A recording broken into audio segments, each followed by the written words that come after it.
What is up, ladies and gentlemen? Josh Mason in the house. Find your edge, lean into it, and move on to the next challenge. That's what this video is about.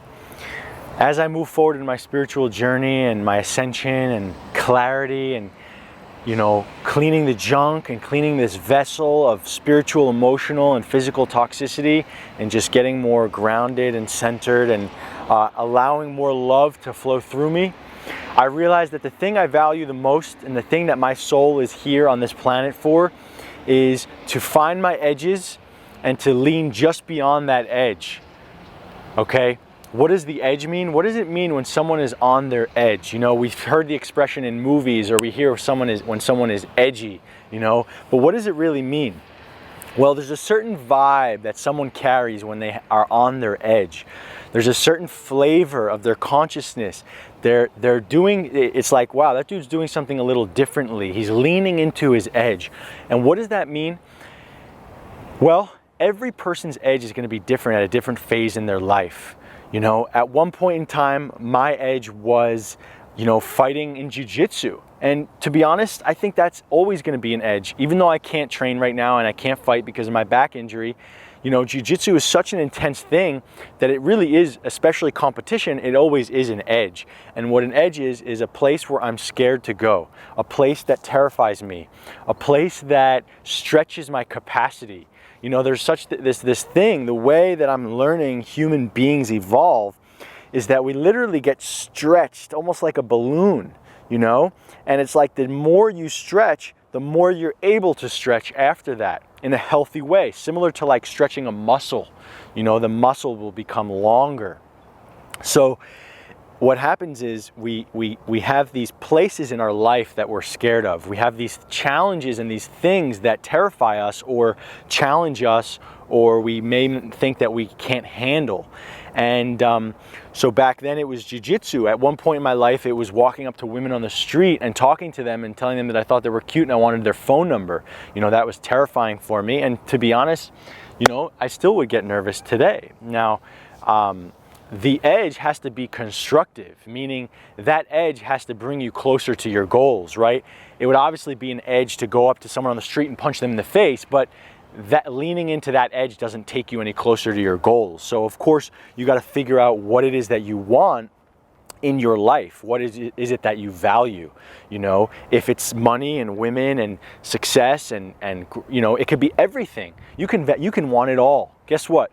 We could have it all on this planet, on this paradise DNA seed bank that is planet Earth. You can have it all. You can have the jewels, the wealth, you can have the depth, you can have the superficiality and the depth at the same time. You can have the women and the money and the cars and the spirituality and the wholeness and the oneness.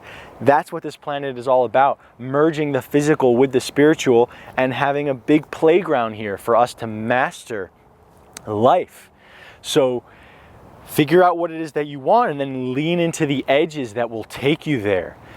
For me, leaning into my edge makes me do things that I'm scared of, do things that I feel intimidated by, do things that make me feel nervous, or going into parts of my shadow and parts of my pain that have been lurking for years, if not decades, that I just haven't seemed to be able to overcome or reconcile. So anyway, the point of this message is that there's no judgment on where someone's edge is. Tony Robbins' edge is potentially to sign a $10 million deal and speak in front of 10,000 people. And maybe at this point, that's not even an edge for him, but he probably does get a little nervous or something. I'm not sure, but that's a one man's edge, and there could be another man who is terrified of speaking to the receptionist at the doctor's office, but he has a huge crush on her, and he's broke, and he's depressed, and he's lonely, and his edge is going up to that woman and saying hello and asking her out on a date. There's no judgment as far as where, right? Every person is on their own timeline, on their own path, and their own camino, but the point is that the man to be respected is the man who's on his edge. It doesn't matter where that edge is. It doesn't matter if it's speaking in front of 10,000 people. It doesn't matter if it's just speaking to the receptionist at the doctor's office. The way to evolve and accelerate and grow and shed bullshit and stand in something bigger and become a bigger soul and take up bigger space on this planet is to, and it's not like by you taking up more space, that means there's less space for someone else. There's enough space for all of us to be fully here, fully embodied, living on this planet, living our passion. So don't worry about knocking someone else down if you're too big, right? That's bullshit. That's an old paradigm. So, you know, it doesn't matter where someone is, but hitting your edge, knowing it's your edge, leaning just beyond it in a gentle, safe, efficient way, effective way, right? That will allow you to continue stepping into something bigger, okay? That will allow you to detox. You know, it'll allow you to detox on many different levels. Because I got to be honest with you, I've had a lot of clients who are doing all the right things in terms of the physical supplements that they put in their body. They're doing all the right things in terms of the colon cleansing and the liver cleansing and everything, thousands of dollars a month on supplements.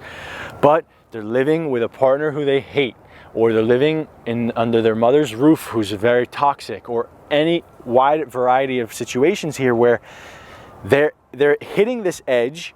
All of the other stuff they're doing is not effective because they're on this edge and they're not working through it. The edge being terrified of abandonment, terrified of being lonely, terrified of losing their partner or losing their spouse. We have to, and look, this video isn't for everyone. This video is for people who are on a specific mission here on this planet of taking up more space, of being more whole, of being themselves, of landing and incarnating here.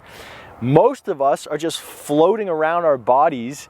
Half of our spirit is in our body and the other half is floating around on some other adventure, not fully integrated and merged with our bodies living here on Earth, because it's hard to do, it's challenging, there's a lot of trauma, and all of the conditioning tells us to do otherwise. It tells us to go out and get things and get more and buy more, etc. So if your mission is here to sit in your seat, in your body, and just feel whole and powerful, like you can fucking manifest anything in this world, right? You can do anything, you can achieve anything. No one's gonna tell you otherwise. If that's your goal, you gotta hit your edges and you gotta lean just beyond them, surf those edges, and those edges will continue to grow. There was a story about Russell Brunson, the dude from Virgin Atlantic, and this intern was sitting next to him at lunch and talking his ear off at this company lunch, and talking his ear off about all these problems that he was going through. And eventually, after 20 minutes, Russell Branson, I think his name is, he just said, "Dude, you're boring me. You got to get bigger problems." And that's one of the magical tricks of life, honestly. Ladies and gentlemen, get bigger problems. Keep surfing your edge, expand your consciousness, stretch yourself. It hurts like a motherfucker, but keep stretching yourself and get bigger problems. 10 years from now, you'll have money, you'll have cars, you'll have women, you'll have spirituality, you'll have inner peace, whatever it is that you want. You could have it all on this planet, ladies and gentlemen, because this planet is a paradise. And we are little mini gods walking around, able to manifest whatever it is that we want. That's all for this show. I hope you had a good day. Peace.